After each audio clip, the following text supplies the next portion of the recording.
Ancient Athens had a democracy, a golden age, and a problem. A foreign woman who was smarter than their philosophers.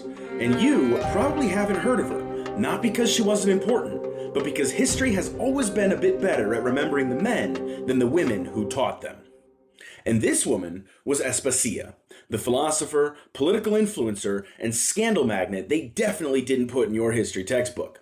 She taught Socrates, she allegedly wrote speeches for Pericles, and she had some of the most powerful men in Athens publicly simping for her twice a day. Aspasia wasn't even Athenian. She was from Miletus, which meant that in Athens she had the legal rights of a houseplant. But somehow, she didn't just enter the scene, she ran it. Now, she likely lived as a hetaira, not just a courtesan, but a kind of intellectual escort who read philosophy and played the lyre between battles of wits. Though the whole brothel thing could also very easily have been male propaganda to grapple with the fact that a woman was a hell of a lot smarter than they were.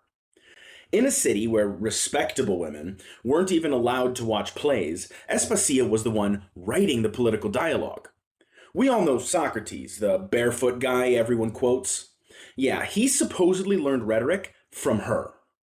Plato literally gave her speaking lines, and he didn't do that for any other woman in his entire body of work. And then there's Pericles, the man who turned Athens into a democracy in marble fever dream. He didn't just love her, he listened to her. People joked that she was the one pulling the strings, even writing his speeches, including the famous funeral oration. Naturally, this all made people very uncomfortable. So instead of attacking Pericles directly, his political enemies came after the next best thing: his smart, beautiful, foreign girlfriend. They put Aspasia on trial for impiety. Classic Greek tactic. Since she wasn't a citizen, she couldn't speak in court. So Pericles did it for her. He even cried during the speech, which was weirdly effective. She was acquitted. Aspasia helped shape the minds that shaped the West.